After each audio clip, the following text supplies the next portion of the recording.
Hello friends, welcome to என்ன ஒரு ருசி. இன்னைக்கு என்ன ஒரு ருசியில் ஸ்ட்ரீட் ஸ்டைல் மிளகாய் பஜ்ஜி எப்படி பண்ணுறதுன்னு பார்க்கலாம்.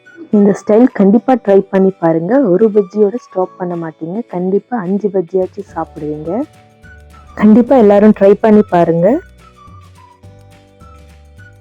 இப்போ நம்ம வீடியோ ஸ்டார்ட் பண்ணிடலாம். முன்னாடி நம்ம சேனல் ஃபஸ்ட் டைம் பார்க்குறதா இருந்தால் கண்டிப்பாக சப்ஸ்கிரைப் பண்ணிக்கோங்க. நான் ரெகுலராக போடுற வீடியோஸில் நீங்கள் பார்க்கலாம். இப்போ ஃபஸ்ட்டு 1 கப் கடலை மாவு எடுத்துக்கோங்க. 1/2 டேபிள்ஸ்பூன் ஜீரா, 1 டேபிள்ஸ்பூன் காரம், 1/2 tablespoon salt, 2 tablespoon rice flour add பண்ண பஜ்ஜி நல்லா க்ரன்ச்சியாக இருக்கும். இப்போ இதில் நம்ம 2 டேபிள்ஸ்பூன் ஆயில் ஆட் பண்ணிக்கோங்க. இதையும் ஒரு வாட்டி நல்லா மிக்ஸ் பண்ணிக்கோங்க. ஆயில் ஆட் பண்ணால் நல்லா டெக்ஸ்டர் கொடுக்கும்.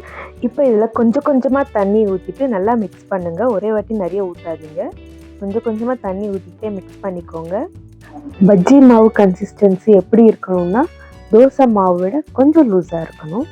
கண்டிப்பாக இந்த கன்சிஸ்டன்சி இருக்கணும், இல்லைன்னா பஜ்ஜி மாவு லூஸ் ஆயிடுச்சுன்னா நல்லா இருக்காது.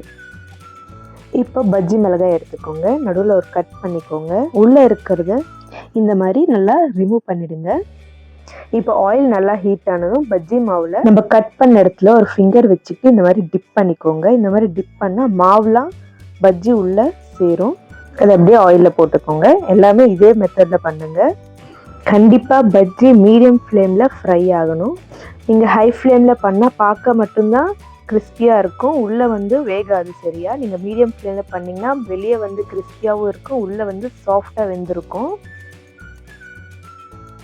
இப்போ ஒரு பஜ்ஜி எடுத்துக்கிட்டு நடுவில் ஒரு கட் கொடுங்க. அங்கே நம்ம சின்னதாக கட் பண்ணி வச்சுருந்த வெங்காயமாக ஆட் பண்ணிக்கோங்க. இதுலேயே கொஞ்சம் கொத்தமல்லியும் சேர்த்துக்கோங்க. இதில் கொஞ்சம் லைட்டாக உப்பு சேர்த்துக்கோங்க, கொஞ்சம் காரம் சேர்த்துக்கோங்க. இதுக்கு மேலே லைட்டாக கொஞ்சம் லெமன் புழிஞ்சிக்கோங்க. இதை நீங்கள் அப்படியே சுட சுட சாப்பிடுங்க. ஒரு பஜ்ஜியோட கண்டிப்பாக ஸ்டாப் பண்ண மாட்டீங்க, அவ்வளோ டேஸ்ட்டாக இருக்கும். கண்டிப்பாக 5 பஜ்ஜியாச்சும் சாப்பிடுவீங்க. கண்டிப்பாக ட்ரை பண்ணி பாருங்கள்.